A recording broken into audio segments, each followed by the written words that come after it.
everyone, and welcome back to A Cup of Coffee, the show to go with your morning cup of coffee. I'm Omar, returning with my co-host Aman. Hello, everyone. And today we're joined by Aishah. Aishah, why don't you introduce yourself to our audience? Hi, I'm Aishah. I go to UTD. I do stuff here and there. Part of a nonprofit called Nourishment. It's cool. It's basically what I do with all my time. You might have heard of it in our first episode, but already know about Nourishment. Yeah. Damn it. But, yeah. Yeah, it's a great organization.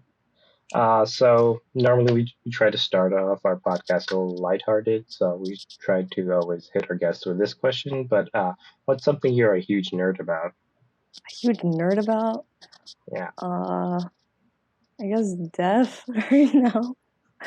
I don't know, I've been really thinking about death, you know what I mean? All right. An interesting topic. And it's unavoidable. It's, no, it's fine. Go ahead. It was just like, honestly, all my life, I thought, like the first time I was introduced to death, I was like 5, I think, and my mom, she showed me like this video, right? And it's supposed to be like this like video to show like, oh, this is what happens, you die basically, right? And I was so scared that night that I didn't get a wink of sleep. And I was like, tonight's the night. Oh my god. But yeah, it's just so mysterious, so that's why I'm like, death. Okay. But also life. Okay. All right. Well, I guess we're just diving in today. Sorry. No, it's fun. I like it. It's just going to be a straight hour of fun talks. So while we're on the subject, I guess what have you? I don't know. Like why death right now? Because it's all in my mind. I don't know, because I'm wearing black. And also just like a whole bunch of stuff that I've like have been interacting with, like even different pieces of media. So like for example, like I'm watching a K-drama. It's called Doom at Your Service. I don't know if you've heard of it or not. But basically it's about this cancer patient, and she's like gonna die in 3 days, or not 3 days, 3 months. And like Doom itself, like basically is personified, and that guy comes to her, and he's like, yo, I cause you misfortune, blah, blah, blah. And it's also a romance, so she falls in love with the dude or whatever. I don't know, it's very interesting, because she's just like gonna die in 3 months. Like, imagine if you were told, like, you're gonna die in 100 days, you know what I mean? It's like, what are you gonna do? Like, low-key kind of scary. Well, actually, it's high-key. I guess you've got us our first or second question, or third question. I'm bad at counting. But what would you do if you had 100 days? If I had 100 days, I feel like I'd still do what I'm doing right now. You know what I mean? I would want to maybe travel more, right? Mm-hmm. It's like actually so scary to think like I'm not making as much use of my time as I should. Like the past like say month, I've been just kind of like cruising. You know what I mean? Not really working, because like the month before I worked really hard. So I'm just like kind of taking it like that. But I would say one thing for sure, I've always wanted to go to Japan and Korea. But then like also like from the Islamic perspective, it's like, oh my god, I better go like donate my money and like do a whole bunch of ibadah and stuff like that. I would definitely do that. Right. And maximize my ibadah, I would be like, ibadah is worship for context. Yeah. Oh yeah, so yes. I'd maximize my worship. I'd maximize my worship. I would reach out to everyone and be like, guys, bye, I'm gonna leave. And then they're gonna be like, what? You know what I mean? Yeah. I've always wanted to do that, but like, I've always wanted to like... You just get a stamp on your hand, it's like expires on this date. Yeah. But then it's like so awkward. What if you live? You know what I mean? Like after that, it's like, guys, I'm like, guys, I'm you alive. Like live. Everyone's like, oh, I got a we were really hoping. Yeah. No, I definitely feel you. I'm pretty much doing the same thing because I'm moving away. So like, it's kind of the same, right? Kind of the same. Yeah. Almost. Got to make sure I spend the last few moments with my friends. But Yeah. Yeah. dang, But like, What would y'all do? if I found out if I was gonna die, like my bucket list stuff. Uh, Oh yeah. yeah. So that would probably definitely be some traveling. Like you said, I really wanted to go to Japan, Korea. I wanted to go to Turkey because I've been hearing about Turkey for the last 6 months, as you probably know. Yeah. Because our friend Jackson, who will be on this podcast in a few episodes, yes, What? yeah, That's yeah. crazy. So spoiler alert, guys. Bro, But yeah, it sounds really amazing, and also like places like Malaysia, Singapore. They all sound like a whole bunch of I've fun. I've Uh, been there. It wasn't that fun. really? Not Which not ones? to I'm just Malaysia and Singapore. I mean, I did go when I was 5 though, so right right, after but right yeah. after you found out about that. I think that might have ruined your Yeah. mood a little bit. Bro, my cousin, when we went there, he was like, he convinced us, or convinced me at least, that mermaids existed. I swear to God, I was like, oh my God, mermaids are for real. Like he showed us this like mermaid skeleton thing, and I was like, oh my God, I didn't know they were real. And I was like, I wonder how like Allah created them and stuff like that. I can't believe he could. I like for the longest time thought they were real. I also thought like, what was it? Aliens were real for the I like still the think longest aliens are time. real. yeah, Like, for real or why? I don't know. I think they're jinn. could be. Oh, I thought that yeah, Yeah, that's what I that think. was pretty crazy. No, we watched like an alien movie like when I was 5 years old. This is also when I was 5. This was also why I lost a lot of sleep.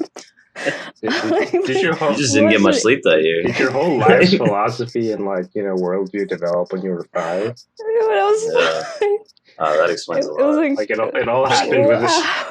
Like everything about you developed within a span of a week when you were 5. Yeah, no, it was the same week. Aishah, are you okay? Let's, Do I look okay, Aman? I'm not going to answer that question because I don't want to. I have my answer. I have my answer. All right. But no, literally, and then one night, like I saw it was probably just like a airplane or something, right? And I was like, oh my God, I saw a UFO. You know what I mean? I was like, oh my God, I saw a UFO. I wake up my mom and she's like, go back to sleep. You know what I mean? But good times. I lost a lot of sleep back then. Like because I couldn't sleep, I would pray. I would pray more tahajjud back then than I would now. I'm not even Oh kidding. my god. And I forgot about it, right? But then I remember, like, my mom, she'd be like, just go back to sleep, right? And I'm like, I guess I'll go pray tahajjud. I don't know how, but like, I completely forgot. I totally blocked that out of my mind. But then I remember, like, I would like wake up my sister and be like, okay, I can't go to sleep. Let's go pray tahajjud. Wow. I wasn't I was 5. like, I imagine I was 7. 2-year-old people just be like, why Yeah. are you waking me up? Yeah. And she was pretty cool about it. Just like, yeah, all right, but let's do it. Yeah. Well, while we're on the subject of aliens, have you guys heard of the Battle of Los Angeles? I think that's exactly it. I think that's what it's called. It's what is it? basically this. So there's a lot of conspiracies surrounding this, and I know that like it's probably just like a weather, like one of those like weather balloons or something like something else that might have been in the air. But basically, there was some UFO. It was an unidentified like flying object, right? And it was in Los Angeles somewhere, and somebody had seen it and they reported it. And there were like some flashes of light that were coming from the air, and then like nobody like it didn't like show up on any radars or anything like that. And so usually if it's like a plane or something, it'll show up on a radar. But I think if it was like a weather balloon or something like that, it wouldn't show up. And so and you can look this up. I think it's called the Battle of Los Angeles. I will make sure really quickly.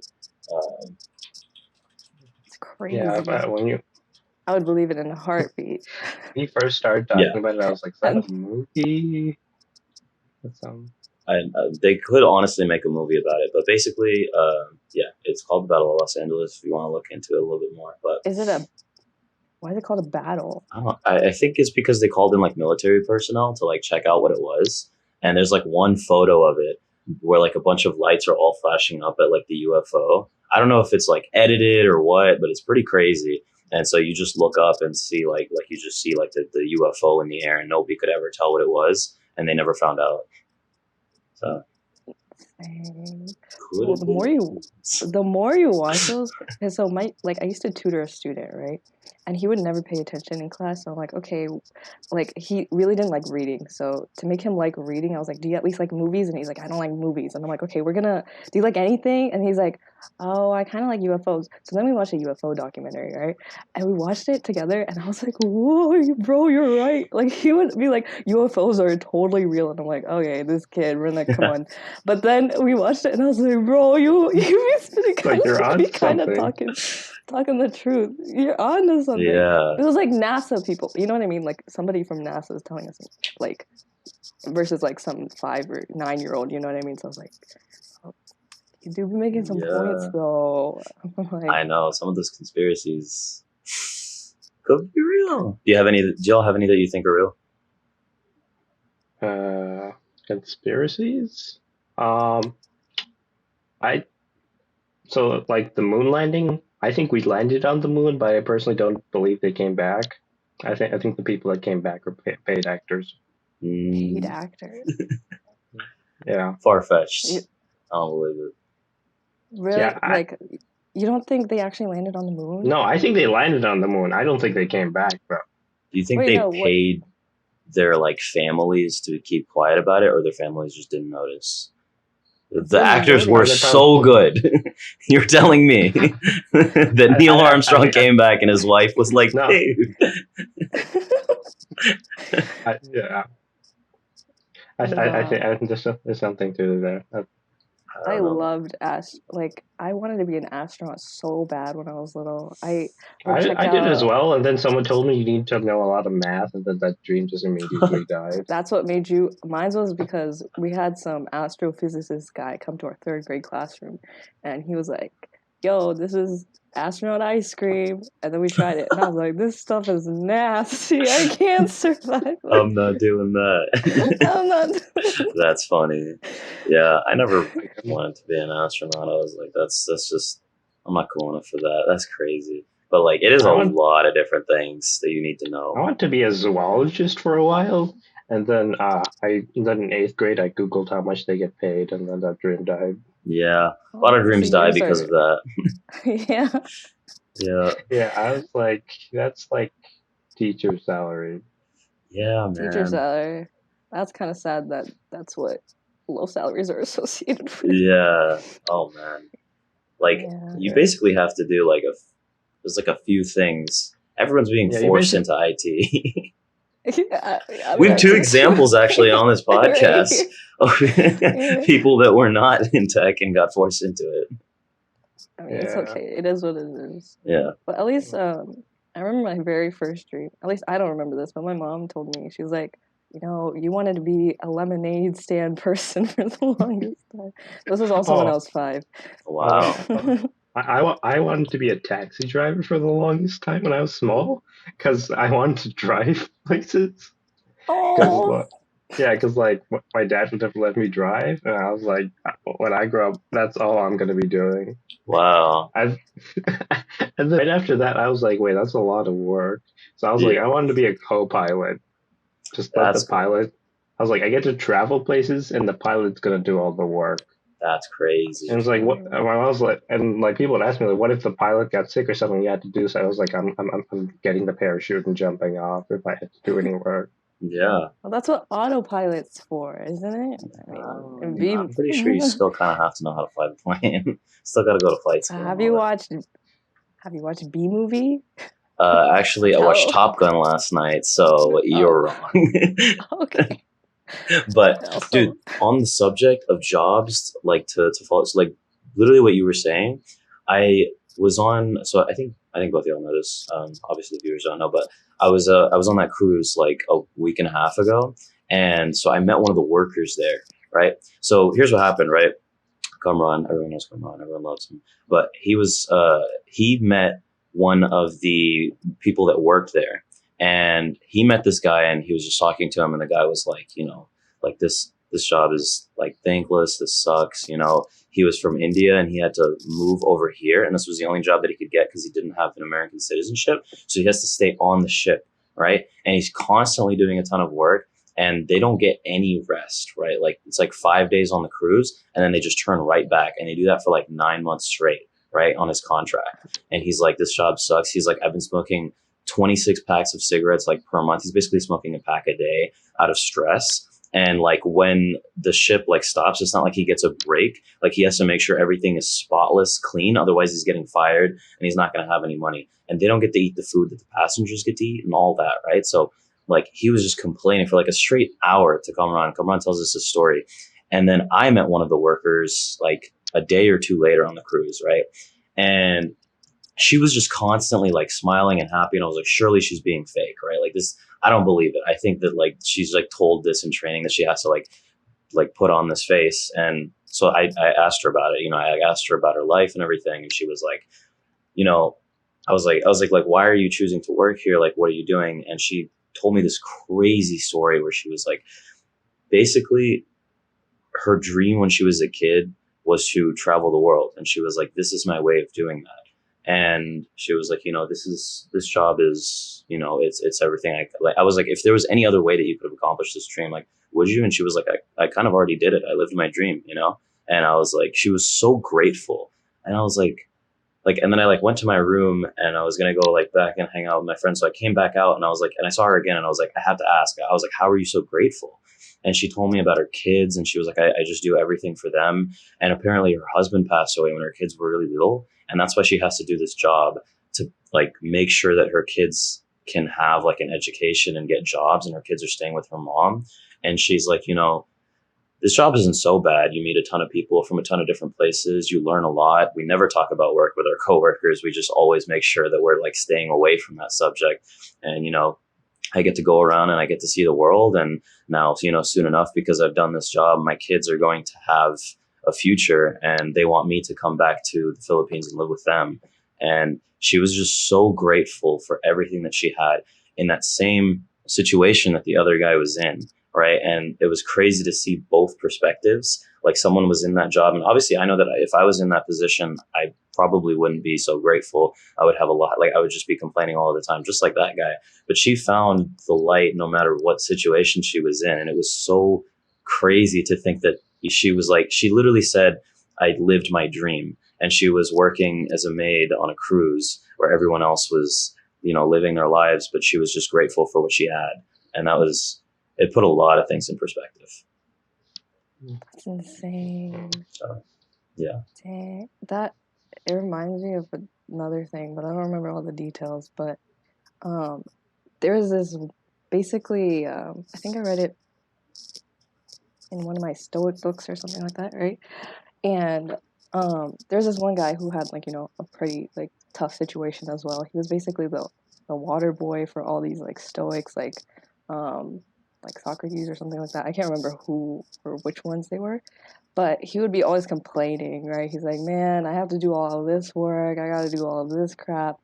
And but if he just saw all the knowledge and that he had access to, that's what the book is talking about.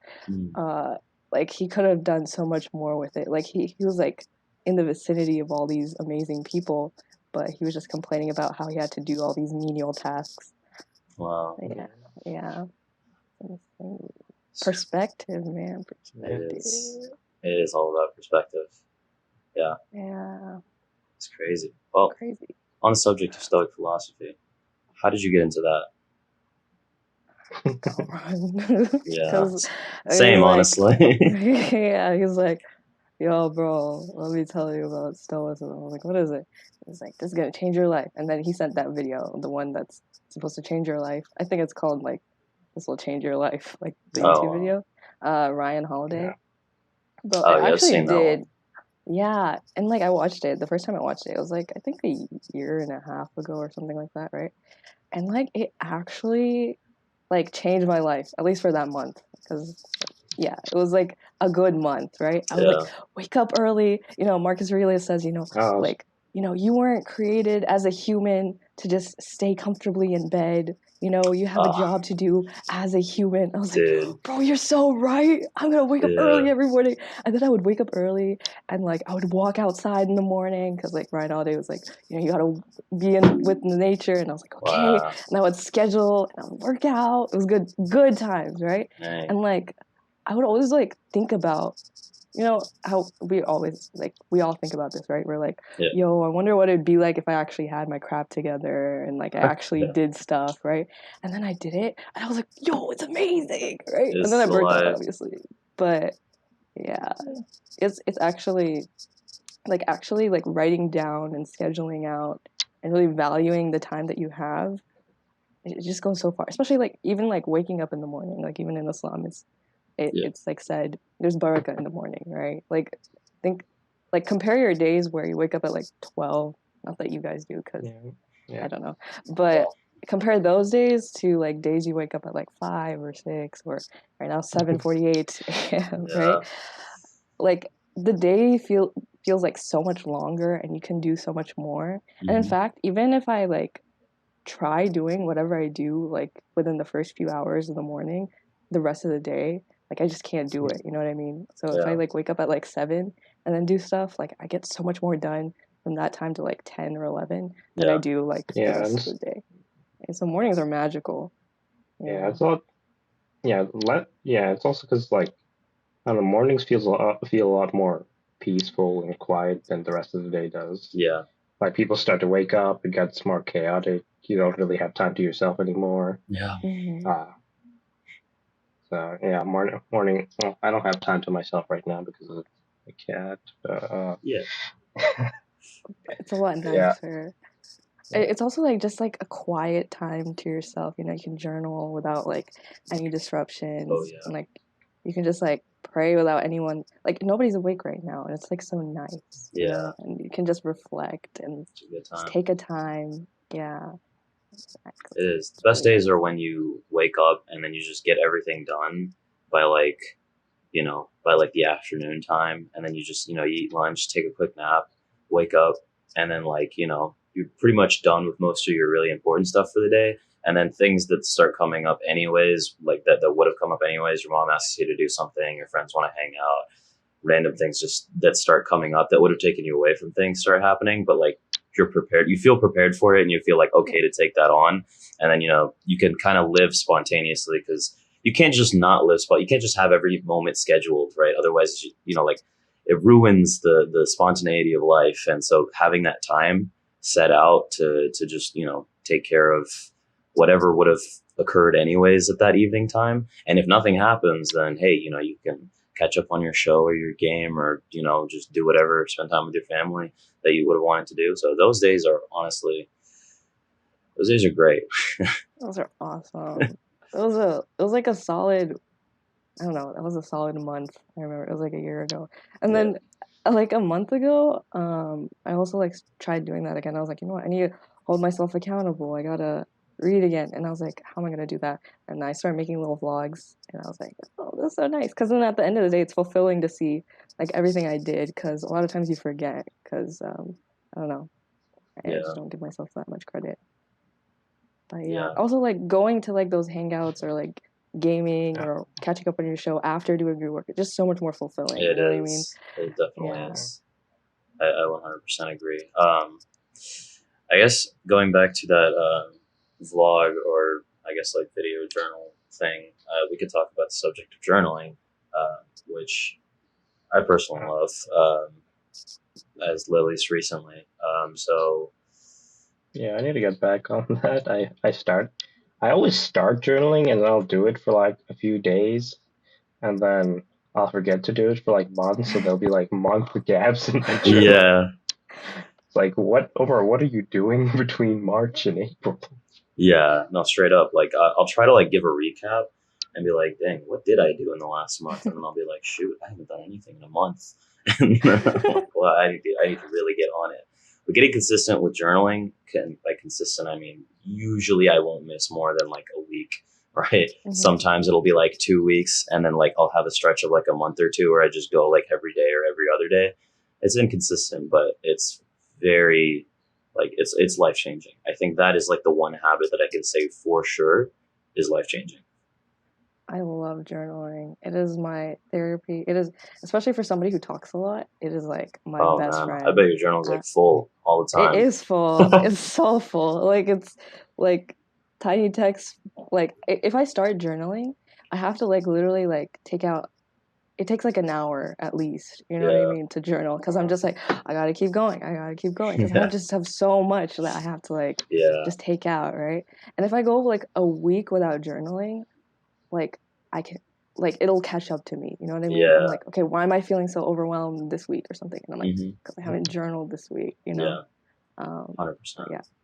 I think what I try to do is like when that happens is like I get too busy and I just like don't have time. Even though I probably should make time if I were to be completely healthy about it. I should make time, but if I just don't have time, I'll like write bullet points down on my phone about what's going on and what I'm like maybe something that I thought of that I really want to put in my journal or something that occurred like a story that I heard or an event that happened that I really want to put in my journal. I just put a bullet point about it and then I'll like write deeper about it in the journal and it really helps because it gives me that clarity of mind in the moment. And then that day I can just move on and do whatever else I had to do. And then a week later, once I finally have time, I can just, sit down and have the issue with that is that I have to sit down and have a really long journaling session. So I have to sit there and write like 20 pages after a lot happened in the last few weeks. And it's like it's a lot of work. So I'd sit for like 2-3 hours straight and just do that. So it's not the most efficient way to get things done, but it really helps, keep you in the moment. And I think that's the beauty of journaling is because you're going to talk to yourself about it later, because you're going to reflect on this at a different point, and because it's going to be in your journal and you can always come back to it, it helps you live in every single moment that you're in. And, just having that outlet and making sure that you're able to like figure things out, like figure out your problems as you go. And, looking back at your journal, it's so important because I remember I looked back at my journal one time. I was like, man, I'm not living a healthy life. I look back at like every single day and what I was telling myself. I was like, this is just not where I want to be. And it really changed things for me. It changed my perspective. I think this was before I went for Umrah. And for context, it's when you go to Mecca for Muslim. It's not different from Hajj, but so similar to the pilgrimage. And before I went for Umrah, like I like reviewed my journal a little bit, and it really really puts your life in perspective and shows you like, okay, like what are the problems I'm dealing with, why am I constantly going in this circle, and you can find a solution to it. So I think it is the only habit that I can say for sure is life changing. 100%. Oh, what do you guys journal about? Just I feel like that would defeat the purpose of the journal if I told Yeah, you. if I was just going around it's telling a people what I secret was now. journaling.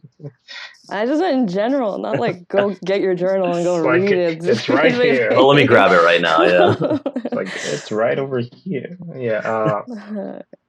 I just I guess what I do actually journal. It's like recaps about what I was doing that day. Is the first thing I do, but also like you know any questions that have been on my mind that I don't really feel like asking anyone else. Uh, Oh, uh, and okay. also, I write a lot, so I'll put down like story ideas or Whoa, character stuff. that's Yeah, like the first journal I had like pages of it filled with like concepts and story ideas and world building. I can't that, but it's still there somewhere. Uh, that's Yeah. cool. so So, like, I actually like, some people's journals are like really, philosophical. For example, like, okay, Marcus Aurelius. Like, when I Yeah. first realized this thing is like, oh, this guy's just writing. Like, what we're reading, this is just like what he was thinking. And Yeah. for the longest time, I didn't start my journal. Like, I had a journal, like, I bought it, like, I don't know, in the fall, and I was like, I can't. I'm trying to write, and I was like, I have to make this so profound, Mm-hmm.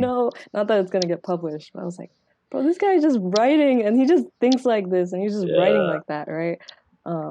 But and then after a while, I was like, okay, no, Yeah. and so now I just write like I'm narrating my life, or I'm like talking to a friend, and Mm-hmm. because I like reading it, I mean, I like talking, and then obviously since I like me, I like hearing me. I like talking to myself a lot, right? So I go back and read it, and I'm talking to them like, or talking to my journal like, you're my bestie, and I'm like, oh my god, let me tell you, girl, like what happened today. You know what I mean? Oh, Can that's you great. believe? And like I write it like in a way. When I was younger, I used to read like what was it, Diary of a Wimpy Kid, Yeah. and there's just like the places that are like there's more emphasis on some words. I'm just like writing it. Like if I'm angry, like you can tell on the pages. If I'm crying, you can tell on the pages. If I'm like really happy, you can tell on the pages. Like all my Wow. emotions is like really there on the pages, and I can see it like that, because like I write, my handwriting changes according to that. Oh, wow. Yeah. It's an artistic choice. Yeah. That was not a choice. Yeah, well, Yeah, my handwriting. when it gets published, it'll be viewed as such. But published, God forbid. Yeah, my handwriting is consistently bad. At least it's consistent. Yeah. Like no one's going to be reading that journal because they won't be able to read it. Yeah, I'm not afraid of anyone looking at my journal. They just won't understand it.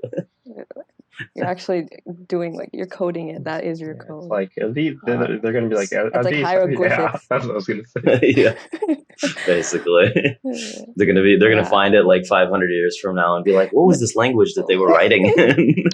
They're like, well, it was English. No, similar to Amaan, sometimes I don't have time to like journal, but rather than like writing down my points, what I do is I like writing poetry a lot. So I'm just like, it's like jot a quick poem in my notes, and I'm just like, that's my journal for the day. Creative outlets. Yeah, that's a interesting subject. Yeah, I definitely think letting it out creatively, it's very different. So I feel like the reason that, yeah, it's like a journal, but it's very different, and it's kind of like expressing.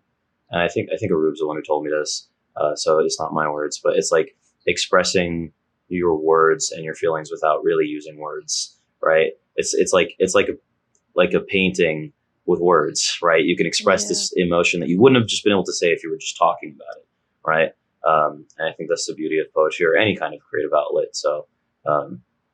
Yeah. Have you guys? Oh, sorry. No. Have you guys watched Community? It's like yeah, yeah, love it. Yeah, the show, and I think his name's Abdul, the film guy. Abed, yeah. Then he there's this one episode where he basically films his life and then shows it. Yeah, and then he shows it to his dad, and it's like weird, but his dad's like, I understand him now. I felt that. Yeah, that was good. It was a good episode. The thing I remember most about the episode is at the start when he starts filming it, and he tells Jeff to act like his dad, and Jeff's like, I don't want to be your dad, and he's like, you're perfect. Oh my god, no, I remember that.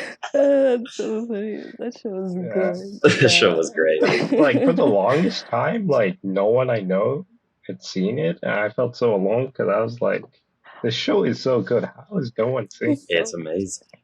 Yeah, I'm so glad I saw it. Me too. It was amazing. It was so good. I was so happy because I finished The Office, and I was like, man, I don't have anything like comedic to watch. Yeah. Like, this is it. I love those kind of shows. Yeah, me too. Yeah. It's just like I don't watch comedies. Nice. You don't have to often, but Community's really good. Yeah. Yeah. Good. Yeah. No, but what I was saying, or why I brought that up, was basically a lot of times I can't express myself all the way from talking because I talk all over the place, right? It's really hard to follow what I'm saying. But then when I have a poem, I feel like I'm actually this is how I feel. And then I read it and I'm like, yeah, this is how I feel. And then I read it again. I'm like, yeah. Yeah. You feel understood. But yeah. But I'm reading it to myself. Yeah. It's interesting. Yeah, I think while we're on the subject. Yeah. Oh, sorry. Yeah. No, go ahead. I think poetry is unique. I like that because it really lets you express emotions. In fewer words than regular writing can. Like I'll use stories and stuff to express an emotion as well, but I have to do it in this many paragraphs because this Hmm. idea came into my head, or I was feeling this thing. So I you know I think poetry is nice because you get to express a lot more with a lot less. Wow, that was poetic. Yeah. Love it. Yeah. Well, while we are on the subject of poetry, and we do have a poet right here with us, and viewers, this was entirely unplanned. Um, Aisha, what would you mind showing us one of your poems? Yes. I was supposed to say this poem. I'm sorry, Umar. This was supposed to be the debut, or wait, how do you pronounce that word? Debut. Oh, it is debut. Okay. This was supposed to be the debut, but unfortunately, well, I mean, not unfortunately, but I performed it this past a few days ago. I can't remember. The On days are merging Friday at together. Isra? Yeah. Yeah, yeah. I Well, wish for I could have been there, my Yeah. but Yeah, but it's okay because I'm gonna do it awesome. now. Okay, and we were talking about death a lot, which is kind of appropriate because this is called dunya, and essentially dunya means you know this world, this world, and it's basically personifying the dunya, and I'm like talking to the dunya, and I'll perform it Interesting. for you today, right now. Okay, dunya. In your smile, I saw the heavens. In your eyes, I saw paradise. In those brief moments of delusion, I thought I had something nice. I was floating to cloud nine. I had lost sense and mind. I was drunk on this potion, a so very addictive emotion. I was flying above the mountains, above the skies and the stars. I kept flying and flying until I had gone too far. I look down and I hear little shouts from below. Come down, come down. You've gone somewhere you really shouldn't go. This life is in paradise. That is reserved for after. In this world you may cry, but the next's filled with laughter. I look down, I cock my head. What on earth are they about? What is this nonsense? These annoying things that they shout. But before I can think any more, you shoot me in the head. You shoot me in the heart. You shoot me until I'm dead. My eyes, made of glass, cracked and hurt. My throat couldn't speak. I couldn't form a word. I didn't know I meant to you less than dirt. I didn't know you saw in me absolutely no worth. But it is my own fault for wishing paradise on earth. It is my own fault for trying to steal the stars from the sky. My own fault for believing such a beautiful, beautiful lie. How could I have you? You are a heavenly mirage and I'm on earth. How could I have you? If you weren't destined to be mine at birth, how could I have you? You are light years away. You don't want to be mine. You want to just stray. Good thing I don't have you. You'd be too good a thing to have. I'd forget why I'm even here. I think I'd go mad. I ask God to help me. May He put goodness in what I ask. May the most gentle be gentle with my heart made of glass. Maybe I will have you, all in due time. Maybe one day you will be good for me. I will finally call you mine. Oh, Dunya, you're so beautiful. I found myself obsessed with you. Oh, Dunya, you're incredible, but I'm never addressed by you. How foolish was I to run? How foolish was I to chase? Just to think it all started because of your beautiful face. Okay. Wow. Chills. That was Yeah, really that was good. amazing. That was Thank great. you. Oof. Yeah. Wow.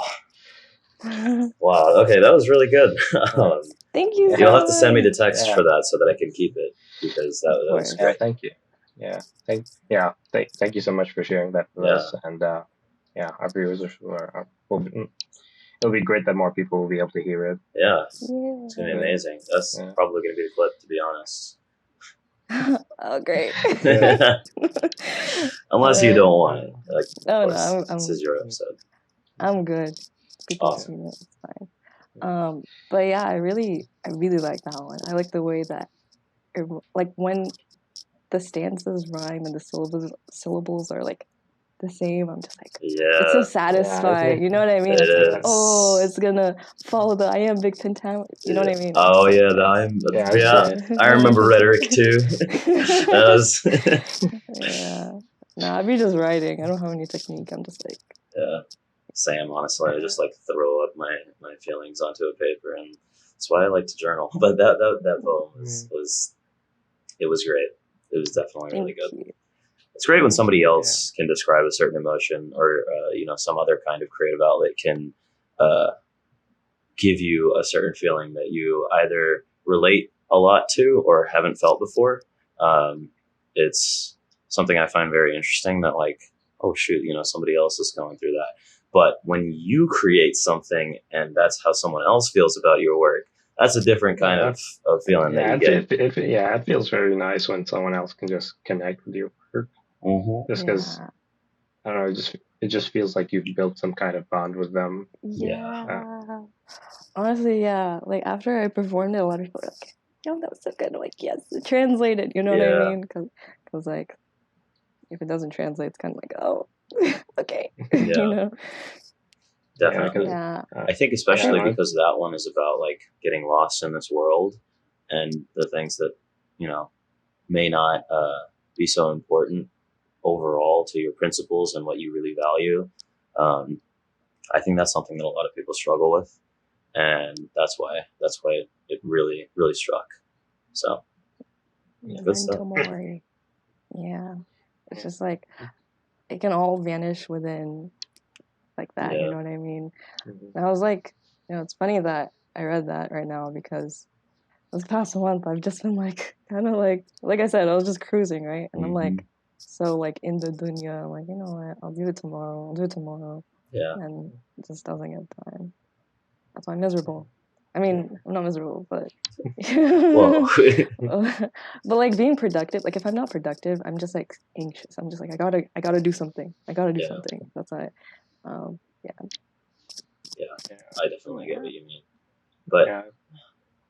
how do you decide? I guess this is, I'm like bringing my own problems into this, but I think this is a valid question. How do you decide Come on, which? stop trauma dumping. I'm sorry, I can't help it. I It's had this okay. podcast is my creative outlet, but basically, my question would be, you have that itch, right, when you're not being quote unquote productive, but a lot of the times, that itch could lead you to, maybe spending your time on something that doesn't, you get burnt out, right? And I have heard of this theory, or this, I mean, this very, not really a theory, it's pretty much true, right? That burnout doesn't come from you have so much to do. It's described as, by I think the CEO of Yahoo, as the reason the mother of three kids gets burnt out is not because she's working two jobs, it's because she doesn't get to see her kids, right? Because she wants to go home and be with her kids, she's not getting that, right? She could have two jobs, and if she had no kids, she'd probably be, fine, as long as she's getting time to do whatever fulfills her, right? Whatever makes her feel fulfilled, right?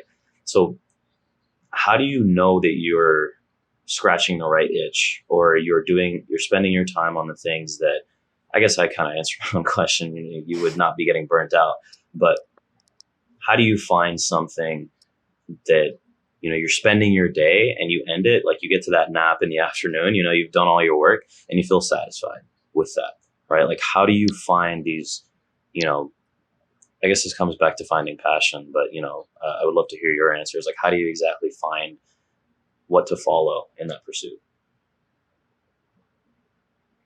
Like a balance between the two, like doing your work or not overwhelming yourself. Yeah, No, I guess striking a balance or finding the right thing to work on. I think for burnout, it's really funny you brought burnout because I'm kind of burnt out right now. You know what I mean? From nourishment right Yeah. now, the nonprofit, everybody's burnt out, Yeah. and I don't know if it is. It's very interesting because I've never thought of it that way. It's because I'm not doing what I want to be doing, and that's so true. Because the reason why I'm burnt out, like I was like, man, I want to take a break, and everybody right now is like, I want to take a break because it's summer, but Yeah. we're still doing like, not only are we doing nourishment, we're doing all this other stuff, but we want to be spending time with like, our friends. Like for me, for instance, I'm like thinking about these other two projects I want to work on, but because I have, this other work, Like when I'm doing that work, I don't feel as burnt out because like this is what I want to do at the time right now. The nourishment I've been doing like 6 months straight. I mean, I've been doing it technically for 3 years, but like I Yeah. haven't had a break in 6 months. You know what I Yeah. mean? So I'm just like, Yeah. I that's why I feel burnt out. That's why I feel overwhelmed, and I feel like it's the same way for like a lot of us. You know, it's just this ongoing thing, and we're not taking the break we need. And you feel it more. I feel like in the summer when you see like these people, you know, they're on vacation, and I'm just like, man, I want to go somewhere. I want to Yeah. do something else rather than like what I'm doing all the time because it Hmm. just gets so monotonous so quickly, right? And that's when you know when it loses that kind of like spark, you just can't keep going. You know, you don't find that motivation, and you don't have the motivation to do whatever it is. So honestly, just switching up, like, because the thing is, even if you are burnt out and you want to take a break, you don't want to completely be like unproductive and like live like a slug or something like that. Like my Hmm. dad was telling me, I'm gonna graduate inshallah. I think in the So, winter. If I don't, then I'll be in the spring. yeah. But if I do graduate in the winter, I'll have the spring semester and like, you know, my life is getting started or like I have to get a job and stuff like that, right? And my Mhm. dad was like, you know, you're gonna have to start planning, but even when you're start like planning, make sure to have like a job or get a job because you need some structure in your day and you know, you can lose just like that kind of spark very quickly. Like you can like just lose control of your life. Yeah. Um, and you just don't have something keeping you going, and then you're just like miserable. I remember, I think it was Omar Suleiman in one lecture or something. He said that he would be like miserable without Islam because you know he would have no discipline or no structure, you know, and like Yeah. humans, they become miserable when they aren't productive. Like we're here to be productive, Yeah. and it's because we have like at least for me personally, um, when I am like really miserable or like really down, the root cause of it is always because you know I'm not being productive. I'm not utilizing you know the talents that I have or the skill sets that I have. At least Yeah. that's what it is Yeah. for me. I think that's why a lot of people got depressed like early in the pandemic, just because you're just kind of Hmm. sitting there and couldn't really do Yeah. anything. Yeah. You know, I I don't think like for me personally, productivity isn't what makes me happy and fulfilled. Uh, like I think we talked about it a few episodes earlier. I think Amaan got called stupid. Uh, All right. yeah, Well, yeah, enough right now. yeah. Yeah. So we had an episode I with remember this. yeah, with a journalist a few episodes ago. And just that kind of struck with me, just because he said productivity wasn't really linked with his happiness. Um, Yeah. and for me, it never has been. I don't know if that's because I'm lazy or something. Oh. But I don't know. For me, Wait, productivity. what? Oh yeah. Sorry. What makes you happy then? It's What just makes you me. happy? I think just meaningful interaction makes me happy. Like it doesn't have to be like I'm producing something, but just like being able to you know talk to people and form connections with them. That's what makes me happy. Like productivity is good and it's important for for me to do, but I've never really viewed because you need to be productive to survive. You need to be productive, as a member of society to you need to be Hmm. productive so that you have money to live, right? Yeah. But I'm not, I would say. Oh, I don't know, sorry. I just personally view this productivity as something necessary as opposed to something fulfilling. I feel like Mm. interactions, at least for me, even meaningful interactions, that is productive because you're like it doesn't have like productive to me doesn't mean. I guess what I meant to say was meaningful. Meaningful and productive is kind of synonymous Yeah. to me. Yeah, I think Um, meaningful and fulfilling is really what creates happiness, and productivity is subjective, and it's kind of yeah. I in. guess it depends on interpretation of what subjectivity is. For me, productivity means work, Yeah. uh, cause like like stuff I have to do, yeah, whereas like fulfillment is stuff I would like to do. Yeah. I would agree. yeah. I think that as long as what you're doing is fulfilling, so I think like I think the example of the mother is perfect. You know, it's like, oh yeah, like depending on what you consider to be quote unquote productive, right? Like if you consider her spending time with her kids to be productive, then yeah, that productivity is meaningful. But regardless, that like her spending time with her kids is what's meaningful and fulfilling for her, right? That's what gives us happiness at the end of the day, right? Mm-hmm. And when we're not like, Yeah. and that's exactly why, like when we're not doing anything, right? That's one of the reasons that lady that I met was so like grateful and so happy was because she had kids, right? It wasn't because she was like constantly doing her job, right? It's because she was doing her job for her kids, right? If she didn't have kids like that other guy, right? The other guy didn't really have as much meaning, right, in his life, right? This job was just something that he did because he had to do, right? When Mm-hmm. you're stuck in a position where you are doing something because you have to do it or you feel stuck, that's when it feels like, okay, this is just too much. This is overwhelming, right? And it all comes back to like, okay, yeah, do things that are meaningful. And I think it was said best when I was reading about it in Seven Habits, which I've been reading for like a year now, and I need to finally finish. But like, basically, he You was still talking. on the third one? I am still on the third habit, but basically, in that chapter about the third habit, he was talking about the ways in which we spend our time, and he was saying that okay, certain things are important, certain things are urgent, right? But we spend a lot of our time worrying about things that are urgent and not important, right? Sometimes you'll get a call that, maybe doesn't really matter, but like because you're getting the call, that's happening right now, right? So it is urgent, but it might not be important, right? So being able to say no to things that are happening right now to take care of the things that are important but not urgent, right? So for example, journaling. Technically, you don't have to do that right now, right? But it's very important to your own mental health, right? So you have to take time aside to do that. There are certain things that, yes, they're urgent and important. Say you have a meeting right now for something that's really important, or, you have to go to the hospital for some reason. There's things that come up that are urgent and important. But spending, increasing the amount of time that you spent in calls this quadrant two, where, these things are important, but they're not urgent.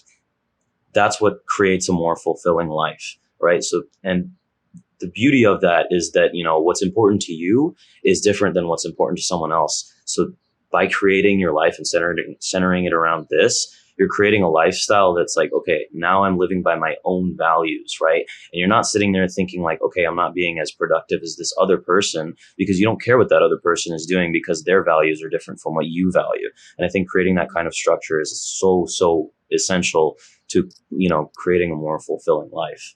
And that's really what's been helping me recently, because I was sitting one day and I was like, I get really bad anxiety sometimes, and I was sitting there and I just didn't feel anxious, but I also hadn't done much that day, and I realized that like I had just done the few things that I needed to feel fulfilled, and it was a very beautiful feeling, because I was like, I it's not like I had done nothing. I'd spent a couple hours doing things that were important and maybe not necessarily urgent, and the things that were urgent and not important didn't feel important. They didn't stress me out, and it was just it was an interesting feeling to not feel anxious because I had taken care of those things. So just yeah, It's crazy. some perspective. Yeah, honestly, I totally feel like that does put like a lot of things into perspective. Another thing that I do like to, the journaling thing that you mentioned was very, especially like really hit home with me, because sometimes I do like, put off journaling because I'm like, what? I'm wasting 2 hours journaling, but it like clears my head, or else the rest of the week it's just like bogging me down, or I'm like telling other people, but or if I don't journal, I just like make dua. That's also very therapeutic. Like I pray to God. Um, but uh, something that I've learned like time and time again is like if you're anxious or stressed about a situation, um, or this is something I heard, it means that you're putting more pressure on yourself, or like you're not basically like it's connected to tawakkul, which is like believing that Allah will take care of everything, right? Because if you are stressed, it's because you're taking it onto yourself and you're like, I'm doing this, I have to do this. When in reality, Allah is the one in control of everything, and you can't do anything at the end of the day, anyhow. Yeah, It's only because Allah is allowing you to, and that actually helps a lot because I'm just like, okay, it's yeah. like an Islamic thing now, so I have to. I really can't. You know what I mean? Um, Mm-hmm. Hmm. Yeah.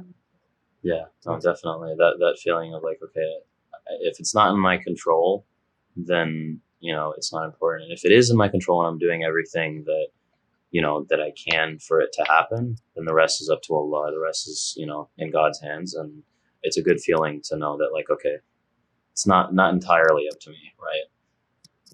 It's yeah, Yeah. it is a nice feeling of relief. I think one thing that I think is interesting when it comes to these things that are important but not necessarily urgent, um, that like give us this kind of fulfillment is like when we asked, what would you do if you had 100 days left? That was when those things became urgent, right? When you have Yeah. 100 days left, that's when you're like, oh shoot, these things that are. Why are we waiting until we have 100 days left and not doing these things right now? Right? It's like, and I think it's a beautiful situation to be in where you're like, okay, if I had 100 days left, I would just keep doing exactly what I'm doing right now because what I'm doing right now is what's important to me. Yeah. Honestly, on that note, I mean, that was a very wholesome note, but do you guys want to hear about the murder Yeah, of podcast? course. For sure, Would of love to course. switch up entirely to We love something slightly more we, dark. we love lighthearted stuff like that. Wait, what was that, Omar? I said we love lighthearted stuff like murder. Yeah. Okay, so for context, I was listening to a murder podcast yesterday about it's by like Haley something, I don't know, but the way she like tells the story is like she like how I'm gonna tell you right now. Like it's just like your friend and they're just like telling you, you know what I mean? Oh, okay. So this is the story of the beauty serial killer, right? Of Darlene Gentry, right? So basically, there's this couple. There's Darlene, and then I forgot the other guy's name. We'll call him Max. Anyway, so Darlene and Max, right? Darlene is this like really hot, really beautiful person. Like everybody would be like, "Oh my god, she's so amazing and sweet," because she's just beautiful. And they also live in Texas, so she's like the definition of a Southern beauty, right? Mm-hmm. And then the other guy is like Max. He's just the funny guy. He's a class clown. You know what I mean? And everybody's like, "Oh my god, they'd be perfect together." And then they like started dating, right? And I think this is like in college, high school, or whatever, right? So they start dating, and everybody's like, "Oh my god, they're so cute." And long story short, they get married eventually. And like I mentioned, Darlene, she's just like really beautiful, and that's like what she values, right? She's very materialistic in that way. She's always taking care of her hair, her nails. Like I remember she said that she spends like $300 on her hair on average, like every week or something like that. And then her Wow. clothes, she's always just getting the best kinds of clothes and the best kinds of like furniture when they moved out. And Max is like, he loves Darlene a lot, and he's spending all of his time at work, and he's like this engineer guy, and he's only home like 3 out of the 7 days of the week, right? So, and then, fast forward, Darlene and Max, they have 3 sons, right? But even when they had like each son, after they had like 3 sons, Darlene isn't like hitting the brakes with the credit card, right? She's just swiping, swiping, swiping. She's like, yeah, I gotta still have, the best possible clothes. And then now it's not only her, but it's also on, she's taking care of her kids, and she's like, oh, they can't look like bums. They're gonna have the best clothes. They're gonna look like best, right? And like this guy, Max over here, is just working day in, day out, right? And he's just working so hard, and he's getting stressed, right? Because he's just like, he doesn't really get to see his family. And he's like, kind of, and he really loves his family like a lot. He loves his son so much. He's like, I don't know, he really liked hunting and fishing, and he always wanted to teach his sons. It's very Southern, very Texan. They lived Yeah. in Texas, right? So yeah, so they're like, there's some financial strain. Darlene's like doesn't care, right? And it kind of made me sick. Like, how we talked about the dunya, right? She was Yeah. just like chasing after all this stuff, and I was like, how do you even like? I actually have like a hard time spending money, so I'm just like, how are you just spending this money without any like? Anyway, but like I felt so bad Story because relates a this, lot to what we're talking about. yeah, Yeah. wow, it's like Max full Yeah. is he's circle. not getting to do what's fulfilling for Wow. him. It's Yeah. all So connected. then, so then, yeah, just like you mentioned, it's not fulfilling him, right? So he was like, you know what? Instead of doing this engineering job, which pays more, I'm gonna do like a 9 to 5 closer to home, so he can spend more time with his sons and like his family. even though it pays less, and he'll be home like more often. Mhm. So then once they take this transition, there's like you would think that they're gonna get along, he's gonna get to do all of that, but it puts a strain on the marriage. Basically, Darlene and Max, they're like arguing all the time now, and then Max is like, "Yo, you gotta stop with the credit cards. Like this is it's getting a little tough, right?" And they're always just like talking about money problems, and Darlene's just like not having it, right? And then, um, you know, Max Max is depressed, kind of like really down, but every time he would talk to his friends about this, right? So his friends were like, "Yo, what are you doing? Like, get out of there. She's just using you." And then he's like, "No, I love her so much. If I work hard enough, I'll make it work. You know what I mean? It'll like work out. The marriage will work out." Because like they were dating like all throughout high school and college, so like it's a long time. So then one day, the police department in Texas gets a phone call from Darlene, and basically she's calling. She's like, "My husband's like dead, he's shot and stuff like that. There's pink foam coming from his mouth. He's just in bed, like there's blood like everywhere, and the rifles that he uses, like because he was a hunter, are all missing or they're out of the cabinet.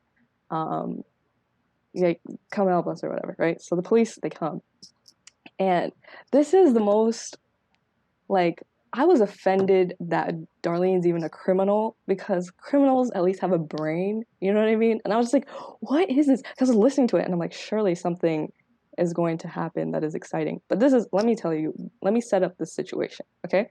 So the police get there, right? And as soon as they get to the house, in the front yard, okay? The rifles are neatly stacked right in front of the front, like right there, and they're like, something's fishy. They're like, "Oh, the rifles are right here," you know? And then they go inside, right? And they're like, "Okay, where's the cabinet that like they keep the rifles in," right? And so, they looked at it, and she was like, "Oh, it's right here." It doesn't look like there's any opening. Oh, basically, she said that it was a burglary. So she said it was a burglary, and the back door was just open. And like the reason she woke up was because the baby was crying. She fell asleep in the three sons' room because they were arguing the night before, right? Like Darlene and Max. Mm-hmm. And so they're like, "Okay, well, there's no forced entry. Like the back door was just wide open, right?" And they're like, that's kind of sus, but we'll come and we'll check it out." And then they look at the cabinets, right? And they're like, "This doesn't look like it was broken into. It's just like open," right? And like there's a key up like above the cabinets that like they're like, "Oh yeah." So Darlene basically was like, "Oh, they probably found the key or whatever." The only person who knows about the key is her and Max. So I'm like, "Are you trying to set yourself up?" Like, and then she's like, "Yeah, like we lock it so our sons don't get to it." And it's like, "Well, you're the only other person who knows where it is, right?" But they're like, "Okay, fine. It's still not technically evidence." You know what I mean? They're like, "Okay, there's nothing on here. There's nothing here." And then also, it's really sus that, okay, he got shot in the head, and you didn't wake up to that, but you woke up to a baby crying at 6. Like, you know what I mean? It's like, there's something's not adding up, right? And then so then they got a detective, right? And the detective comes, and he's like, "Yo, this is kind of sus." Like, he sees the rifles neatly stacked, and they're like, "Why is it neatly stacked in the middle, like right in front of the yard or whatever?" Yeah. And so there's yeah, it's like, what the heck, you know what I mean? Like, if I was like, you know what I mean? Any person with 2 brain cells would be like, "Hey, maybe I shouldn't put it in front. Yeah. It's kind of sus," right? So then there's one like weapon that's missing, right? And it happens to be, like, I don't know gun talk, right? Something 22, something, right? Yeah. And they're like, "Yo, was this the murder weapon? I wonder if that was the murder weapon." And then surely when they did the autopsy, like the bullet or something was a 22 something. Anyway, Right. so Yeah. yeah, I and don't know then they're much like, either. yeah, I just start AK-47. That's it. Sure. But so they're like, "Okay, the missing weapon is going to have this kind of bullet, right?" And so yeah, so right now it's kind of sus, right? We're like, okay, Darlene, you clearly killed him. And at this point, I'm just like, usually there's some turning point, you know. It's like, oh my god, I didn't see that coming, and I'm like, I wonder when that's coming, right? And so then, the police, they look into uh, Max's like life insurance policy, and apparently it was like 750K, right? Also, another thing that's a red flag. She was so calm when she was calling him or calling the police department. She was like, "Yeah," and she was like giving her morning routine. She was like, "Yeah, so like I woke up, and then and like if you're gonna call 911, be like, my husband's dead. Like that's what you're Yeah. gonna say, right? Be like, bro, come." But like they're like, she was like, "Yeah," and then the baby's crying. I was getting breakfast ready, and then I opened the door, and like I opened the light. It's like, you know what I mean. It took a full like 30 seconds before she even said like what the problem was. Another, it was just Yeah. like what? Anyway. So then, Darlene, a month passes by, like not even a month passes by, right? And she's spending that life insurance money, right? She's like, okay, I'm gonna go spend it now. I want to buy a piece of land, right? And so she sees this piece of land that has like a pond, right? And she's just like, oh, I want to buy this one. And she's like, oh, does the pond come with it? To like what's it called? The landlord guy, or what are they called? The land guy. We're just gonna say the land guy. Anyway, so she goes to the land guy, and she's like, yo, does the pond come with it? And he's like, yeah, it does. And then she's like, well, okay, well, I want it filled up. And then he's like, well, that's not how it works. You're just gonna have to take it as it is. And then she was like, okay, I want to take it because, her husband always wanted to teach the sons fishing. I'll take it, right? And then she comes back a week later, right?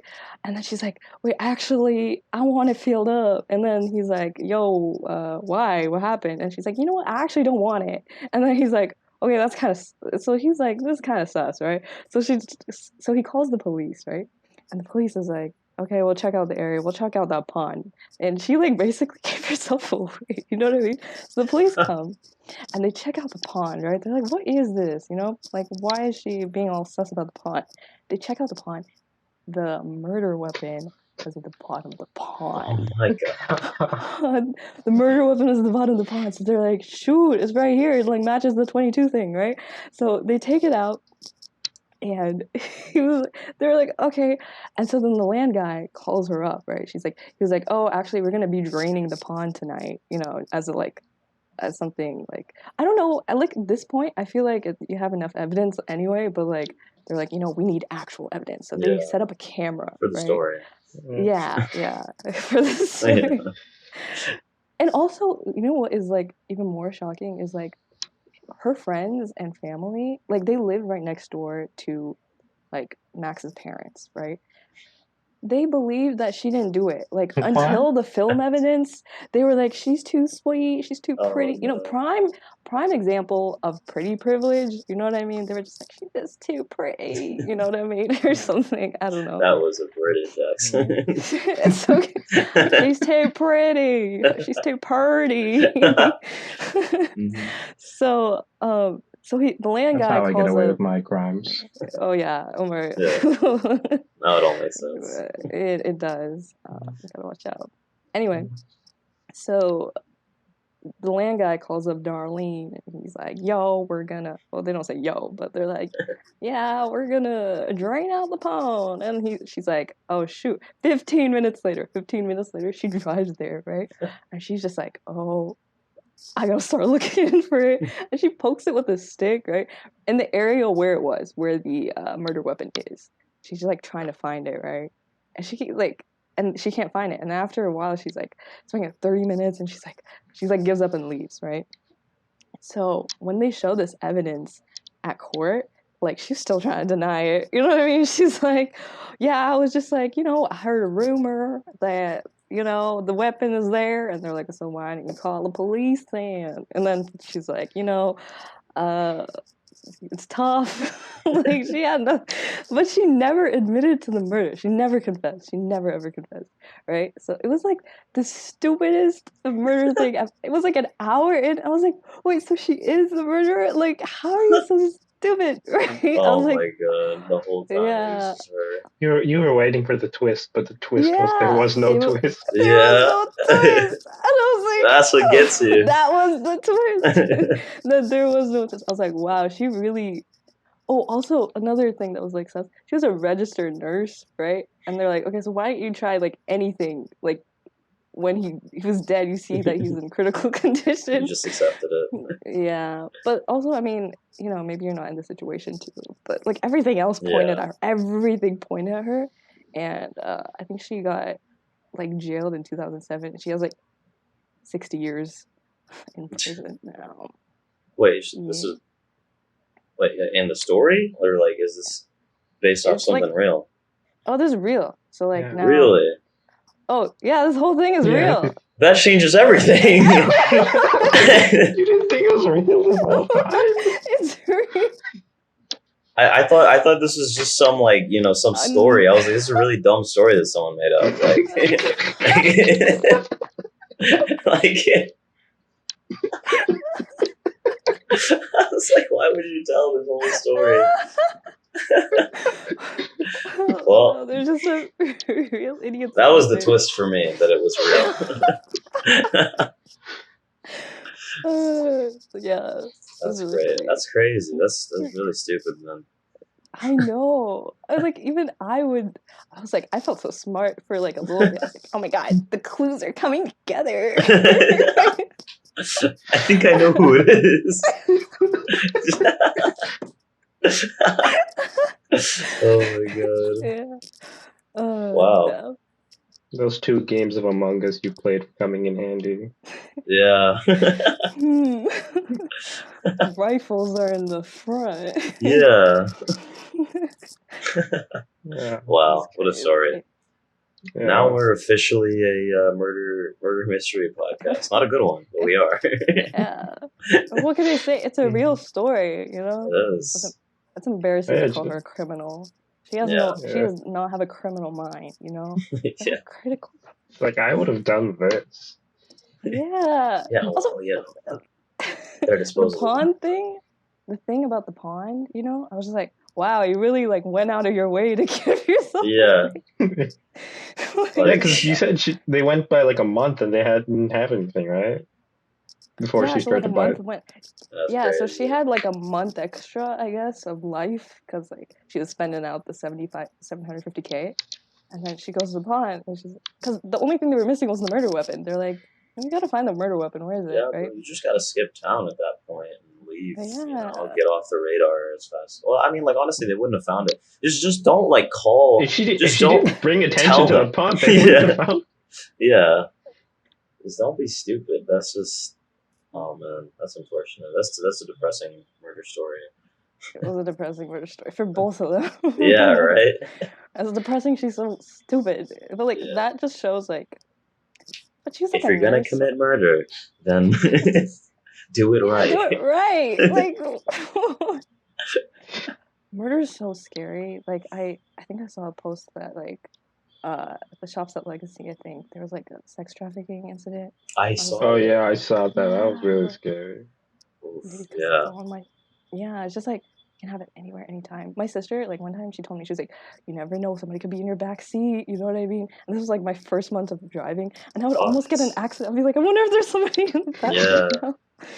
It's like there's someone backseat. It's like it's me, little people. That's Yeah, it's scary. Yeah, have to keep an eye out for those things. Yeah, it's really scary. definitely. Yeah. Well, I think that's an interesting note. But we'll switch really quickly to any final words of advice that you may have. Hopefully, not about committing murder. Maybe about finding your passion, or not burning out, or journaling, or finding a creative outlet. Or avoiding the pleasures of this world. Whatever it is, we've talked about a lot of things. Any final parting words before we go? I think making every day count. What I've seen, like even just like I say this past month, is every day you're either going up or down. You know what I mean? You're either better or worse than you were yesterday, even if it's a little bit. And all you want to do is just be a little bit better than you were yesterday, like however little.